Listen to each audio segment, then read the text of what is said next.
And welcome back to the Spiritual Gentleman podcast. Today, we're diving into the intersection of financial empowerment and personal growth with our special guest, David Chudyk. David is not only the host of the Weekly Wealth podcast, he's also a certified financial planner with nearly 2 decades of experience, and his mission to empower individuals and business owners to make the best financial decisions for the reasons that matter most for them. Whether you're looking for growth with wealth, manage risk, or simply get a sense of your financial journey, David's insights are going to be invaluable. David, welcome to the show. Well, I am so excited to be here. I host the Weekly Wealth podcast, but I love being on this side of the microphone and getting interviewed. So this is going to be fun. And yeah, I think that money is such an important part of life. And it's not that like, hey, I need to have more money so I can have cooler stuff than you and be flashy, but it's that how I handle my money should positively impact my life and the lives of the people around me that I care about. And that's really my vision and my mission both as the host of the Weekly Wealth podcast, but also with my wealth management clients. That's amazing. And what inspired you to get into like wealth management? What was that kind of like idea, especially in the idea of like wanting to kind of help people improve on this journey? Because like I know for me, it's been one of those kind of like struggles of really getting strong financial literacy that like not just like the TikTok trends of like, oh, you should do this or should do that, but like, all right, here's what actually works, here's plans. And so what inspired you to get this all started? So now we're going back deep. So growing up, my family was poor, but I didn't know that we were poor. We never didn't have food, but money was a limiting factor. And I feel like looking back, and again, I didn't know it at the time, I think there was an unhealthy relationship with money and an unhealthy attitude of money. So maybe some thoughts of like, hey, the rich people are bad. The reason they're rich is because they get there by lying and cheating and stealing. And of course, sometimes that's the case, but oftentimes rich people are just rich because they provide more value.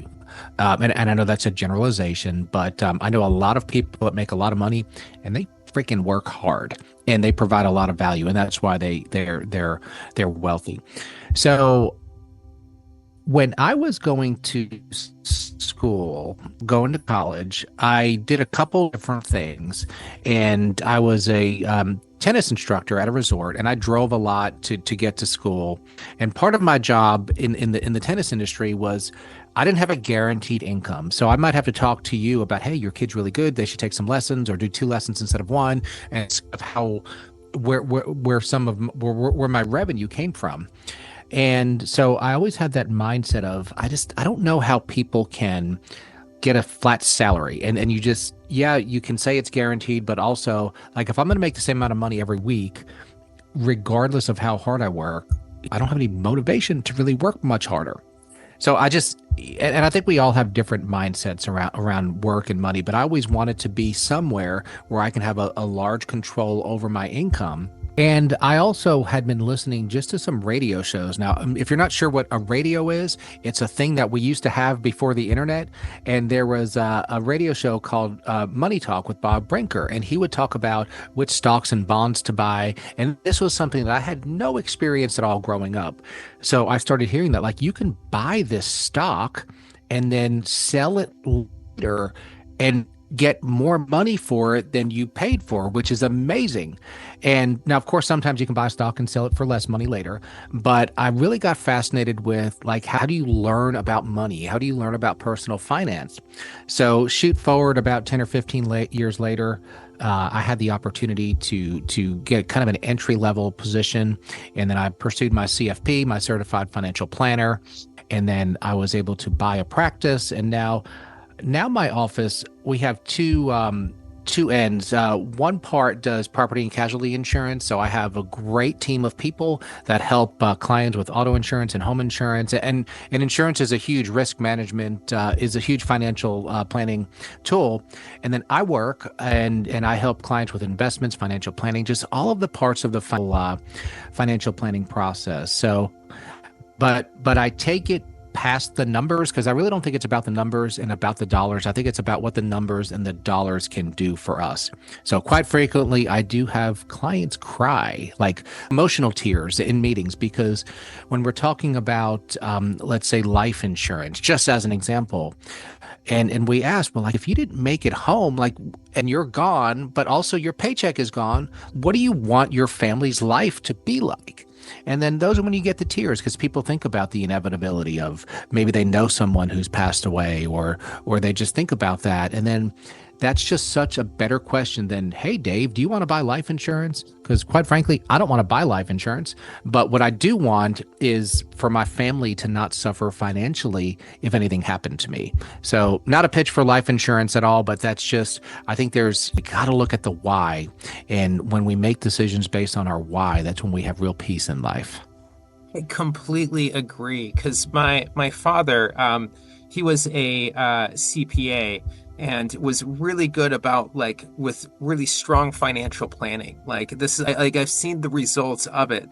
We didn't necessarily grow up super rich. We kept it to my dad always focused on experiences. So it's like, look, we don't need to get cable. We can survive on this. We don't need to get the fancy thing, but we'll go on the trip because he also worked for Alaska Airlines. So we were able to travel. So because those were their qualities of like they wanted their money to work for them to show how it could like go further. And it's been amazing because he's in his late 80s now and he's like, hey, so here's my like plan for when either your mom passes away or I pass away. Here it is, already laid out. And my fiance was like, whoa, that's kind of intense. I'm like, no, that's just good planning.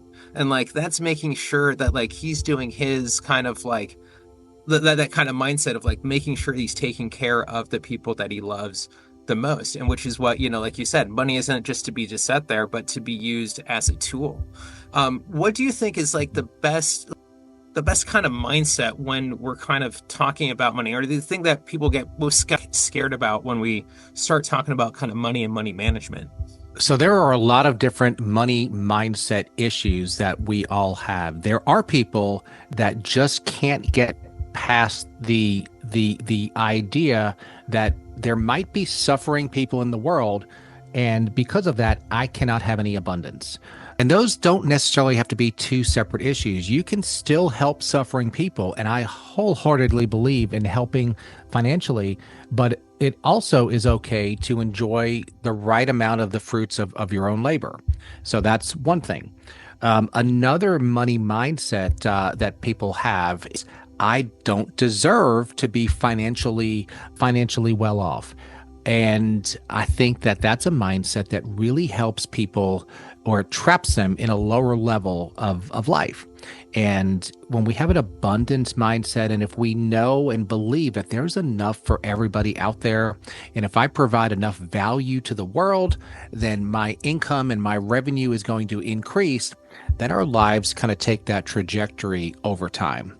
Then, of course, we have the opposite side. We have well, nobody lives forever, so let's just spend it all and enjoy it because I may not live past tomorrow. And yes, none of us are promised tomorrow. However, we do, we need to have that balance between enjoying life today. So I'm never the financial advisor that says, hey, don't spend, let's cut back, let's cut back, let's cut back. Unless you're in a really bad scenario, that's not the case. But we do have to save the right amount for the future, and we need to have the good that money can give us today, because we are not promised tomorrow. So those are some of the things that I see, and those attitudes and thoughts, they affect people's behaviors, and then the behaviors affect where they get what they get and where they end up. And it's really fascinating. I don't know. Have you ever noticed that some people are always broke? They were broke in their 20s, and they said it was because they weren't, they just got out of school, they weren't making a lot of money. Then they get a raise and a couple of promotions. Then in their 30s, they're still broke. Then in their 40s, they're still broke. And then, so what's the only common denominator? It's them and what they do. And I fall into this as well. We all do. This isn't a they. This is, a lot of our financial situations come strictly from our behaviors. Absolutely. I completely agree with that. It's understanding kind of how your behaviors are. And one of the, I don't know if you've ever had any Have you ever worked with anyone doing financial planning with kind of neurodivergency, particularly with ADHD around the impulse spending, right? Because it's one of those things that we can have that idea of like, and I know especially in the US, like impulse spending. My mom used to actually cut up credit cards for a company and used to help people like restructure their debt as a debt counselor. So she would always tell me these horror stories of how people would get into like the impulse of like going crazy on their credit, and it's especially for someone with ADHD where that like dopamine hit is so low where you're feeling bad. You're like, oh, if I just buy that one thing. I remember when iPods first came out and like downloading songs, the 99-cent songs. I did not realize how quickly I could chart that little spike would hit you. So, for someone with that kind of thing, what are some mindsets you've developed or like kind of techniques to rein in or help with those when those impulses kind of hit when you're kind of thinking about your long-term financial to take that breath of like, oh yeah, I've got that to look forward to instead of jumping in for the quick dopamine. Sure. Well, I was actually going to ask you your answer to that. How do you get around buying hundreds and hundreds of 99-cent songs? Because I think that would be interesting to get your take on that. But one of the things that I think is a recurring theme in how I talk on my podcast and how I talk to clients is purposefulness. And purposefulness is difficult, but nobody's ever end up broke. Nobody's ever ended up fat. Nobody's ever ended up like with horrible relationships from one action, or very rarely does it happen. So I guess you can make one really, really bad financial decision and be bankrupt, but typically you go bankrupt by just spending a little bit more each month than you earned. And typically you gain weight by just eating a few more calories each day that you don't even notice it. And, then by the end of the year, you're 4 pounds heavier. Then the next year, you're 8 pounds. And the next year, and then you don't even remember what you used to weigh. And then 10 years later, people don't even recognize you physically. And of course, relationships. I mean, marriages typically kind of drift apart as opposed to having one event. So I think that tracking is very important. I think that being purposeful, and I think that accountability from people around you that have your best interests at heart. I spoke to a group of high school students this week at Career Day.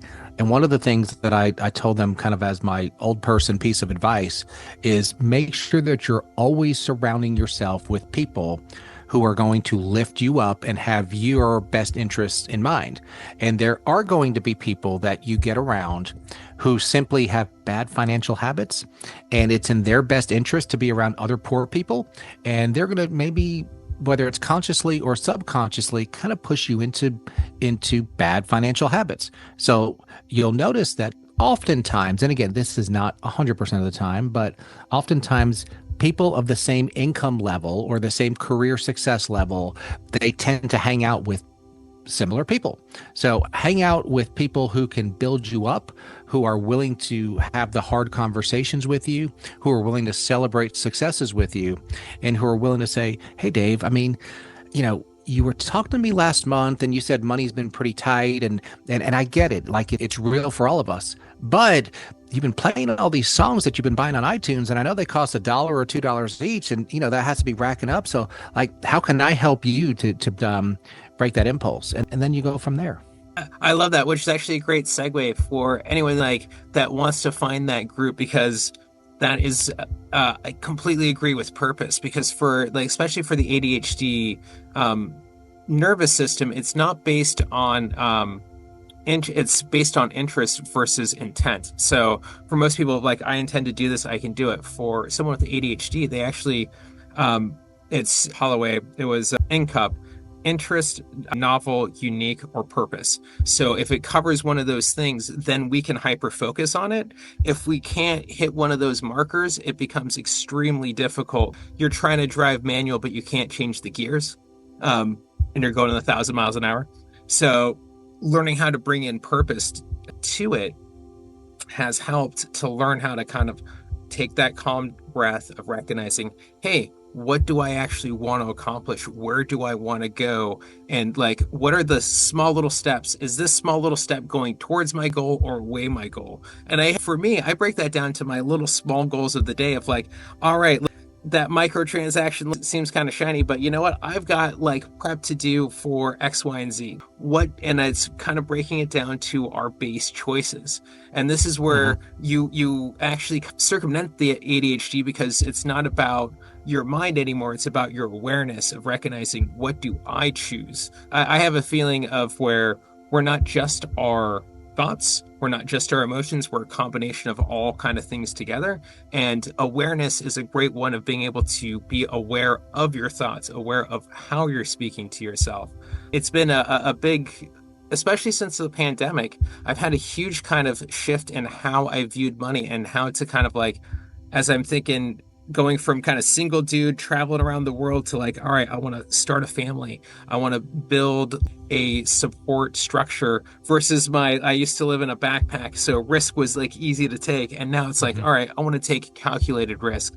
Like, okay, I know going back to school is going to be a tough experience, but I know too that like, Irish government is really good for older people going back to university. So that's like, I don't have the American debt problem for like student loans, hopefully for that. So that'll be mostly covered by government.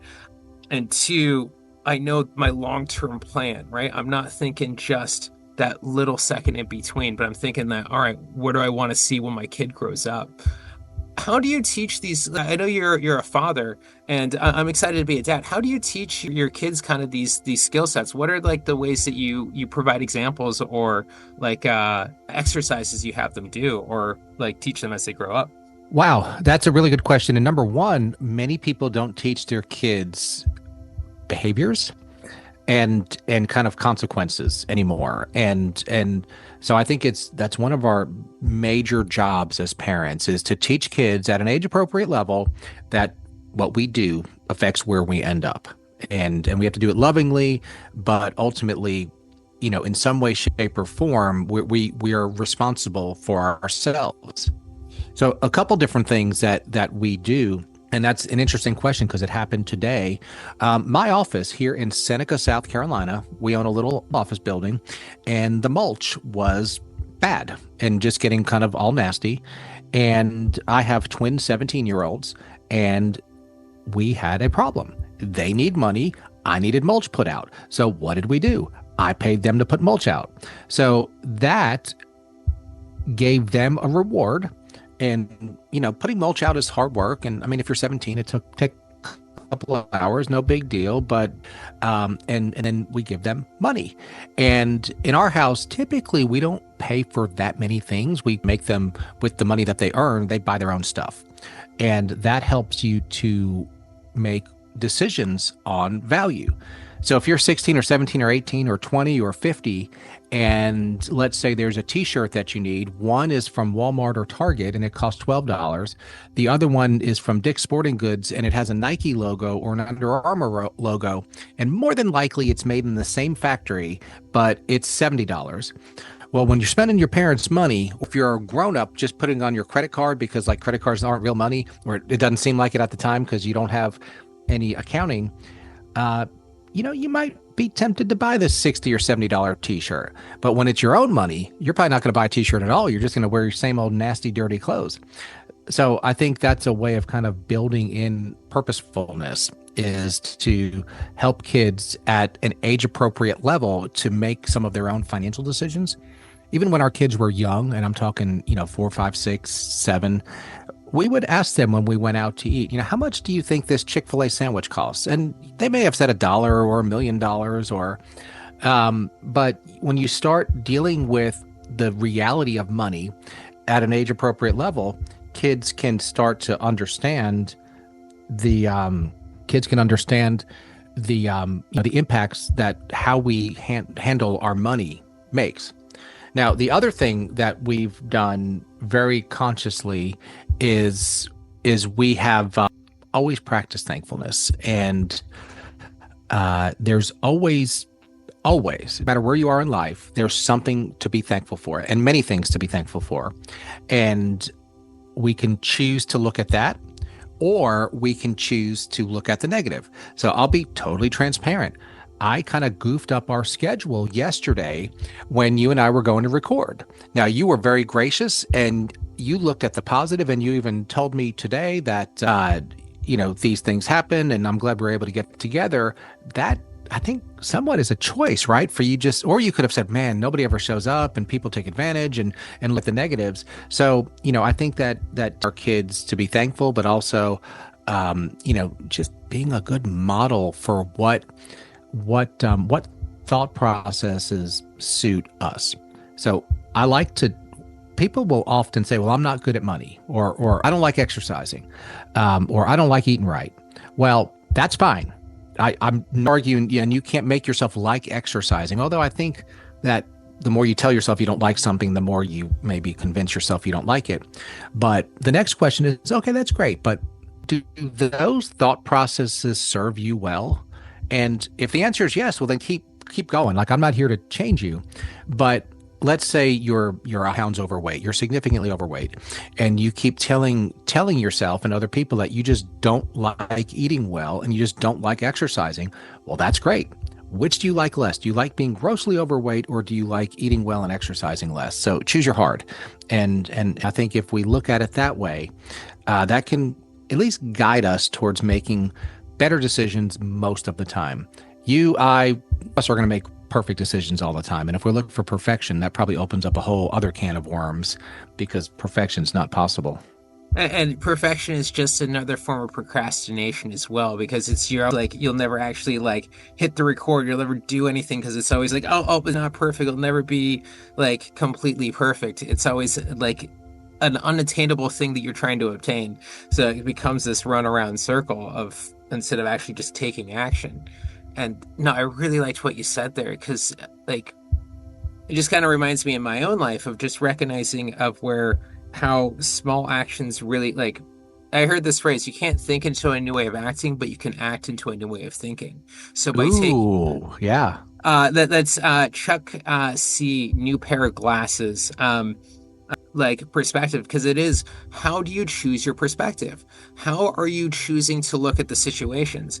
Like went through in the last like year and a half, my fiance, we went through some kind of big kind of changes. We had to pull back from we went moving from Dublin out to the suburbs, a little bit close to the family, rented a larger house than we probably needed, and then end up losing the house. And now we're kind of in the back of mom's kind of cabin, but now we're saving up money, able to pay everything off, and like, okay, recognizing, recovering. Because I think the only time you fail in life is when you stop, right? Like, fail to me is always a first attempt at learning. So as long as we're just like, okay, like I successfully fail, like my book idea, because an ADHDer has about 30 projects always in their mind. One for me is Adventures of a Skinny Chef, my adventures around Europe and my cooking adventures, because I'm skinny and most people don't believe a skinny chef, but skinny chefs are real. Does that mean that you make crappy food that you do want to eat, or do you just have really good exercise habits and Oh, just insane metabolism, because like I run around like an Energizer bunny. Like I get going on like cooking. It encompasses me and takes me over to a kind of level. But I would say like I'm Mr. Gordon Ramsay level, but I can bust out a meal out of anything that you have in your cabinet. You can name me 5 ingredients and I could come up with you a dish in probably Really? about 10 minutes. Yeah. So I'm of that, but I want to go on record saying that hate is good, but I hate people like you that can eat what they want and never gain weight. So we're just going to go on record there, because as I get later on into the decades, I can literally look at food and my bit's tighter. I wish that could happen to me. Honestly, it's like been one of these things of where like I've gone in, like I went to be a butcher in Ireland for a couple of years just to like build up the arm strength and see if I could have like be around more protein. Like I've like went around lifting around potatoes in Malta just to try to build up like arms, and like the more I feed myself, I'm like, just grow. But I don't mind it.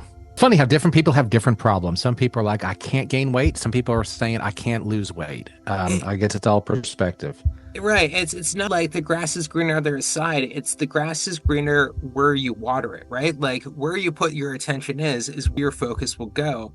And especially, I think, especially when we're talking about our finances, learning how to have an honest look and an honest conversation, about this is where we're at, this is what we need to do, and like how to be able to work together.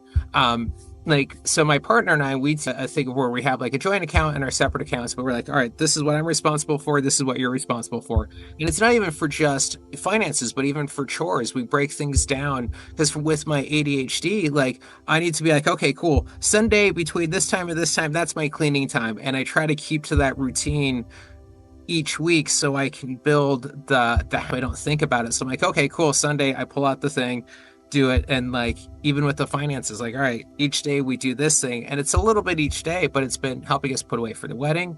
So for like financial of talking about finances with your partner or handling finances with your finances. So we've my fiance have had some scuffles around that conversation because this can be a really tough one. So how do you and your wife handle like your financial like conversations, particularly like when you're early in your relationship, like getting married?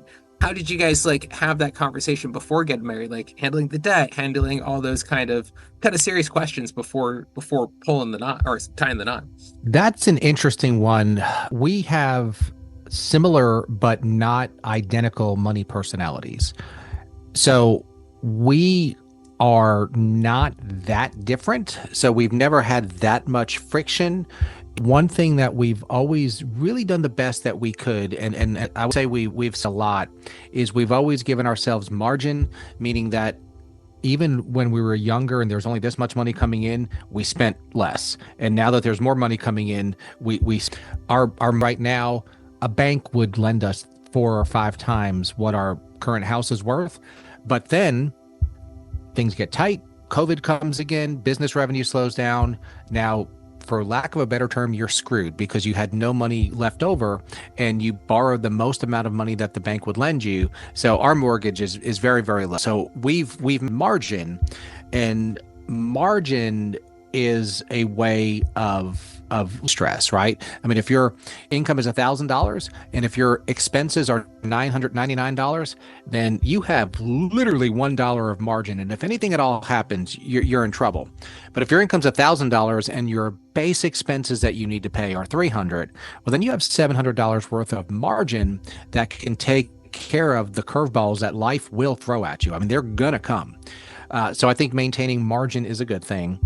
Now, there are a lot of different philosophies. I'll tell you what mine is as far as combined accounts. I believe, and listening can believe whatever they would like, and cool. And if you were my client, I would work within your beliefs and your attitudes. But I believe in held assets for husband wives. Now, of course, IRAs and such, they can only be titled in one person's name. But I believe that putting paychecks in one account and then paying bills from that account, and it's not your money, not my money, it's our money. I believe that that's the way to go. So yeah, I think, that may be controversial, that may not be. And again, if you're my client and if you don't want that, then yeah, I'll help you to have separate accounts. But I think that, once I bet that's a really, really thing when you're not married, and co-signing for cars and things like that, and having your name on a house with someone you're not married to. I think that I've seen horror stories with that. But my belief is that once you're married, it's not your money, it's not my money, it's our money. Now, again, my IRA is in my name because that's the only way it can happen. My wife's IRA, but other than that, any asset that can be jointly titled is jointly titled. And then I think you're a true team. So Yeah, because it's shared resources. That's kind of my feeling too. Like when you get married, it becomes shared resource. It's not an I and I, it's an us, it's a we, this together. And it's all right, our resources of how we need to kind of distribute it out. It is, we get I'm glad my dad is a retired CPA because British, I'm Irish and American, and we live in Ireland. So the tax situation always is and I used to live in. He always loves when I live in different countries because he gets the challenge of trying to figure out how I have to do taxes in multiple countries, which is a unique challenge only like very few people have to worry about. But it's sure. US like making sure that they always get their cut. That's the one that like. Absolutely. So, but yeah, I think also just talking about money and having some just some general rules. I think that some couples, they say, hey, we'll never spend more than, pick a number, $500 without talking to each other. So if we needed milk, I'm not going to call my wife and say, hey, I'm on the way home. Is it okay if I spend $4 on milk and get some eggs? And I think we were just going to do it. But let's say there's something like four new tires for my car that we, whatever, $1,000 or some, obviously we need to get the tires, but we would, hey, just want to let you know that, we need this and I've called around and these are the best tires and I'm going to go ahead and, unless you know about some major expense that's coming through, or unless you got fired from your job and you didn't tell me, I'm just going to go ahead and get these tires and, just have that communication. And then of course, bigger investments and things like that. Obviously we have to have more conversations, but money and how we handle money is an indicator of what's in our hearts. So if you're having money problem, significantly money disputes within your marriage or relationships, it's not money. There's issues that you need to deal with. Money is a multiplier of who you are. So if you're a jerk and if you get more money, you're just going to be a bigger jerk, because maybe now you can buy flashy things and think that you're cooler than the poor people because you're a jerk. If you are generous, and then if more money comes into your life, don't you think more than likely you're going to give more money away because that's who you are as a person? So, how we handle our money and insight into our heart, and money multiplies what we are. So jerks become bigger jerks when money's involved, and good, generous people become more generous when more money's involved. So not 100%, but quite often I find that to be the case. Yeah, because it's one of the kind of thing of my last year and a half of studying the Stoics, right? It doesn't matter on the window dressing on the outside. The core values, core beliefs, the core habits and behaviors are the same. Until you change those, your mindset and everything else will not change. It comes down to doesn't matter how much money how much outside things I throw at the problem, it isn't going to solve the problem because it's an inside problem, and it's learning how to kind of master the inside. And this is one of the things that because I really want to become a dad the next couple of years. How do you instill values into your twins? How did you instill values into your children of the kind of mindsets? Was there I know it's usually mostly by just holding ourselves in our own actions of we become the example, but was there any one of the things my dad did when I was about 6 or 7, we had a check register, the old check registers, and I would get 25 cents. So I'd have to write in 25 cents. And then if I spent it on and so he had me write it out. So I couldn't get my allowance unless it was the books were balanced. And so that was one of the little techniques he did to help me try to keep for on the money side. So what about for you? How did you bring out these kind of values you've been talking about to teach them to your kind of kids? Yeah, I like the one that you're talking about. I think first and foremost, when you're in a leadership position and as a leader, it may be the ultimate leadership position, everything that you do or that you don't do sends a message. Okay. So if your message that you say is that we should be generous to the world, but there's no evidence that you ever give money away, well, then your kids, eventually they see that. If number one is, we have to model good behavior as leaders for anybody who we are leading. That's our kids, that's our team, that's anybody around us. And frankly, sometimes that freaking sucks and it's hard because you have to actually do what you're telling people to do. And I don't have this one down all the time, but modeling good behavior is important. And then I think you have to give exercises like what your dad did with the check register is you some things to do and then rewarded it with the completion of it. And I think that's hugely important. And then I think also just talking to your kids, again, at an age appropriate level, about the consequences of long-term action. So I think you need to separate, how do we say this without appearing judgmental? People who consistently, over the course of their entire lifetimes, struggle with money. There's a large component of that has some relation to their behaviors.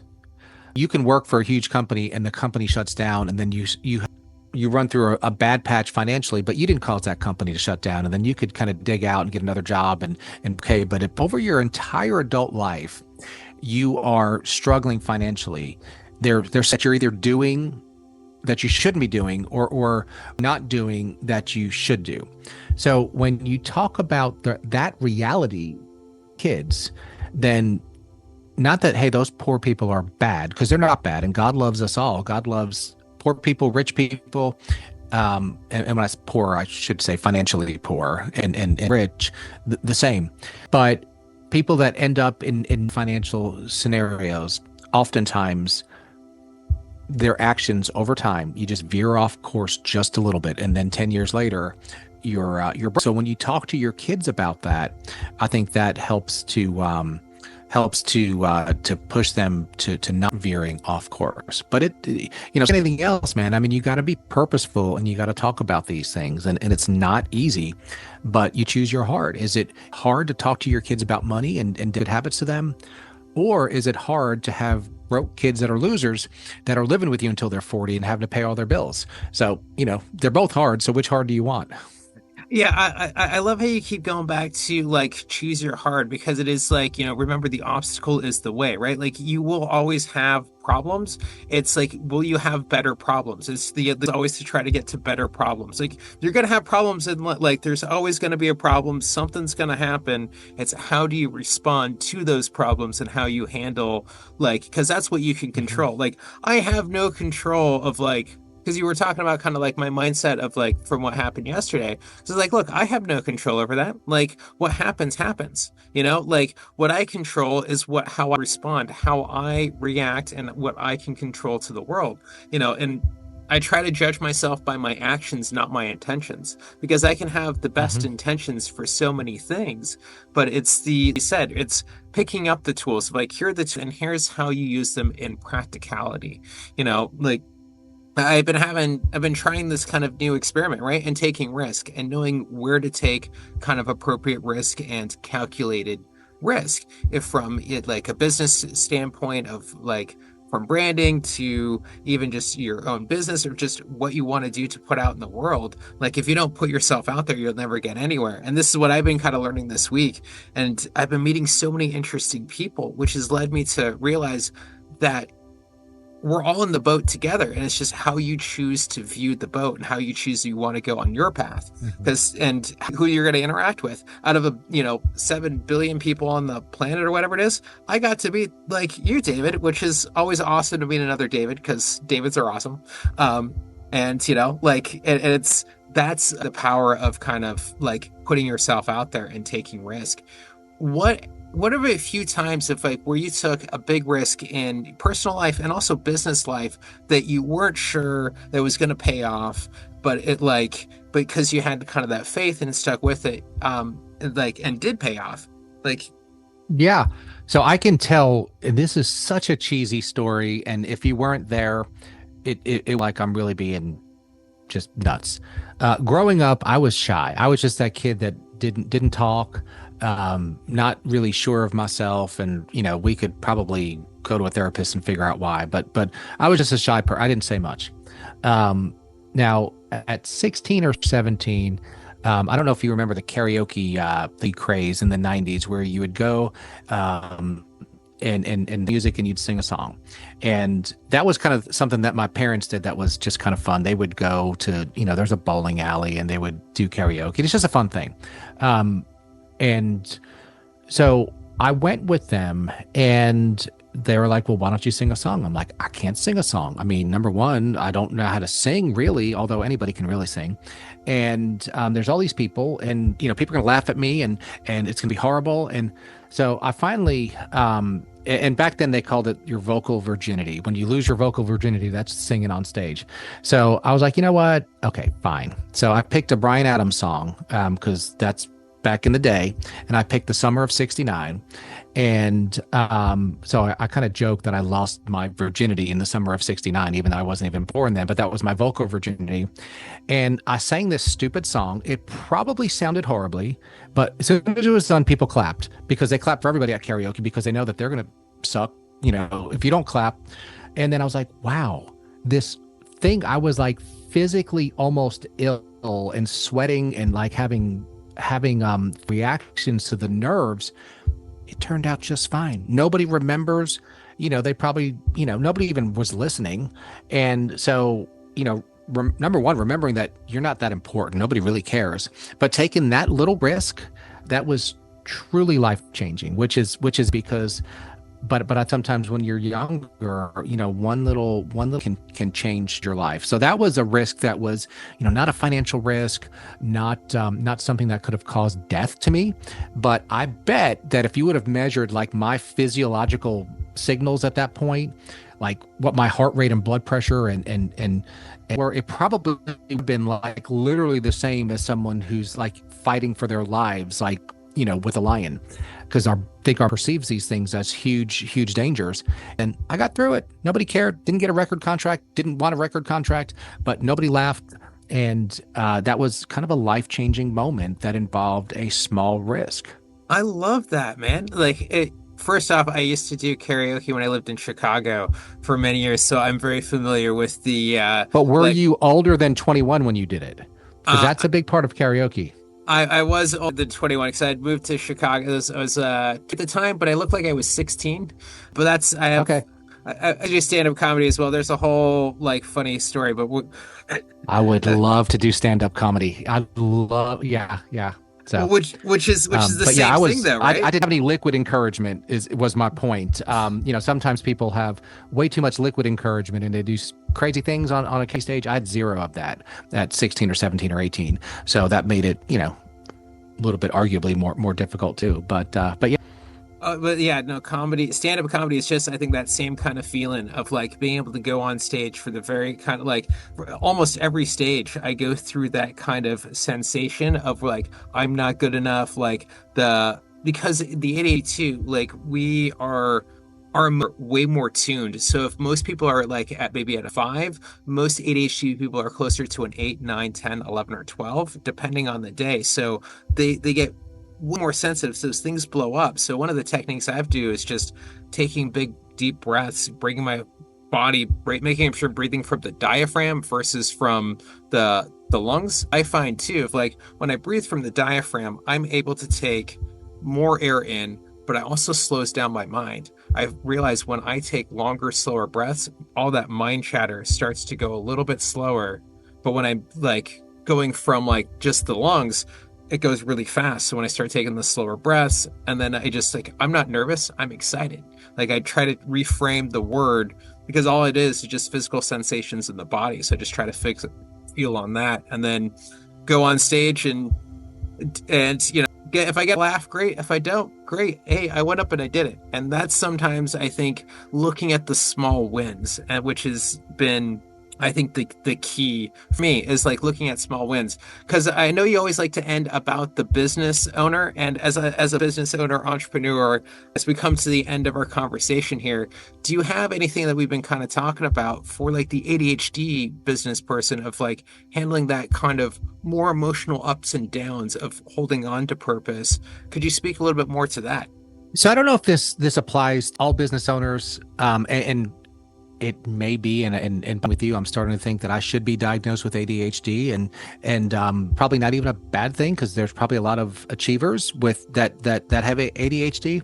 But I think that business owners, they get into business because they like what they do, and then they also have a lot of energy. So you can imagine someone like yourself that likes to cook, well, hey, let me go open a restaurant because I like to cook. Well, running a restaurant and cooking are two different things. I mean, they're not even close, because you got to hire people, you got to payroll, you have to order food, all this stuff that has nothing to do with cooking, and probably not within your skill set if you just like to cook.